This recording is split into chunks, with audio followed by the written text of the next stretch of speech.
Hi everyone, welcome back to my channel. Today's video is going to be a shop update sort of preview. So I'm showing you 10 new notebooks that I will have available in my shop at the time of this video. So that means they are available now. And I'm working now in my studio about to put some of these beautiful brightly colored sari ribbon around each journal. And I also have a little helper with me. Here she is. It's Penelope. So she wanted to help me today and just hand me a ribbon every time I need one because I'm going to be wrapping up these journals. So quickly, I'm going to give you a little preview of what is inside these journals. These are very similar to the last batch of inserts that I came out with. They have basically the same types of papers. This one I added some more veggie dyed paper to, like avocado dyed paper and cabbage dyed paper. Someone suggested that when I did a poll about that a few weeks ago, and so I went ahead and added those two types of paper. The only thing that is different in each journal is the pattern papers. So you'll see a like brightly colored cardstock paper, and that varies throughout. So each one has a different one of those. Otherwise, they all have the same papers in the same order. So there's no need for me to flip through all 10 because they really are all the same. And in the photographs on my website, you'll see very minimal pictures of every single different page. You'll see the pictures of the pattern paper that's included, and like I think one more just example photo. So hopefully you've watched this video and you can kind of get an idea of what's in these journals, and then choose from my website which one you like. So what else can I tell you? There's a lot of different paper types in here. There is several different ledger papers. There is the veggie dyed papers, like I mentioned. There is patterned cardstock. There is vintage onion skin paper. There's tracing paper, vintage memo paper, natural paper. So lots of different things, lots of different types to play with. And, of course, once you've put all your special paper ephemera in here and your everyday life stuff, I mean, I just think they'll look amazing. And that's what I think about when I'm making these, is how cool they'll look when they're filled with other people's things. So yeah, I think I'm going to show you just the inside of one more, just to kind of like confirm to you they're all the same. And I'm also kind of throughout this video going to show you the covers of each one, or most of them, just to give you a little more detailed look at all the different types of trims and fabrics I used. I've used a lot of Indian sari trim, which I have quite a large stash of, and I love using them because they're just the most beautiful trims. And let's see, what else can I tell you about them? As you can see, the color palette is pretty springy. I was so inspired to use greens, purples, pinks.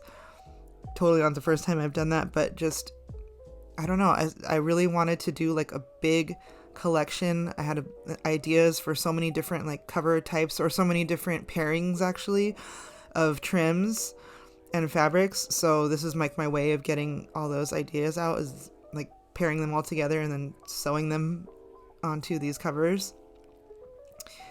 So I really am happy with the way they turned out. I think they're so pretty and springy, kind of muted springy. And then this sari ribbon is so brightly colored, and it kind of gives like a really nice pop of color, but within the same color family of all the rest of the textiles. So that's, again, just more of my thinking on how these all came about. So I hope you like the way they turned out. I love them. There's a few that are exactly the same. You can see two of them there. So I'm just going to continue on with perfecting all these little ribbons and just giving a little angle to the ends of this ribbon here.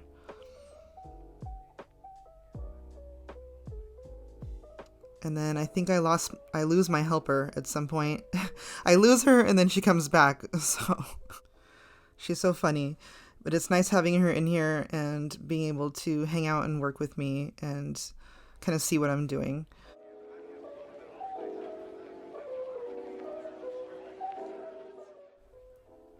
So I wanted to ask you guys, have you ever heard of or seen the book called The 52 Lists Project?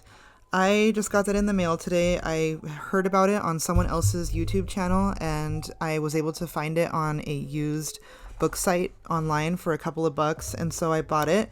And it's basically a book with a bunch of different journaling prompts, and you can actually write inside of the book, but I like the idea of having like prompts and kind of the idea of lists. Some of the prompts, I will say, I've barely glanced through it since I got it today, so I need to look at it a little more. But some of the prompts seem maybe like a little bit generic or like, not super insightful. But again, I don't know. I haven't looked through all of it, so I don't know if maybe some are just more easygoing, and then some are more like thought-provoking, I guess you could say. So I'll take a look at it in a little while, but I was just wondering if anyone has used it. I actually bought it to use in an insert like one of these that I have here for sale. I'm going to make one of these for myself, and I'm going to use the insert to do the prompts in that book versus journaling in that book, because what I like about my inserts is just like the different page sizes. That's what inspired me to kind of get this book too and do it in an insert, is because I like having all the different sizes of pages. That way, if one of the prompts is something that like is maybe like a short list, or just I have a shorter amount to write about, I can use one of the smaller or mid-sized pages in these to write about that. And then if the prompt inspires me to like maybe have a longer reply or a longer list as a response, then I can use the regular size or bigger pages for that. So I think it just would look fun to do something like this book and the prompts in that book on an insert like this. And I guess that could really go for any type of prompt you want to do. But this book is new to me, and I want to try to use it as much as I can. And so having doing all the prompts in like one journal dedicated to that. Plus, I sort of have like a bit of a fountain pen collection that has been growing. And I want to use my fountain pens more. So having this prompt book to journal about and have a dedicated insert to is kind of like a way for me to be able to use my pens even more, in addition to like how I'm using them in my planning and my like daily diary and stuff like that. So it's like even more of a reason for me to try out and get used to my new pens. So I'm looking forward to that, and using a journal like this, especially these pretty spring colors. I just have to make one for myself now. So anyways, let me know if you've tried that book, heard of it, or anything like that. I know it's on Amazon. I saw it at Barnes & Noble the other day, and like I said, I got it off of a used book site. They have different varieties of them too. Mine is, I think, the original one, the 52 Lists Project. So there I was just showing you kind of a comparison. There's a couple of journals, like I said, that are similar to each other or pretty much the same. And I don't know, I had to re-record this voiceover because the first one got messed up. So I'm not sure if I already said this, but the end papers on these are like a really pretty textured rose pattern. So just really simple. And if you look at it in the right light, you can kind of see the rose pattern kind of looks like wallpaper. So getting close to the end, guys, and I'm just laying them all out here so you guys can kind of look at them. And I hope you enjoyed watching this video and spending a little time here with me. Don't forget to let me know what you think about the 52 List Project, and happy journaling.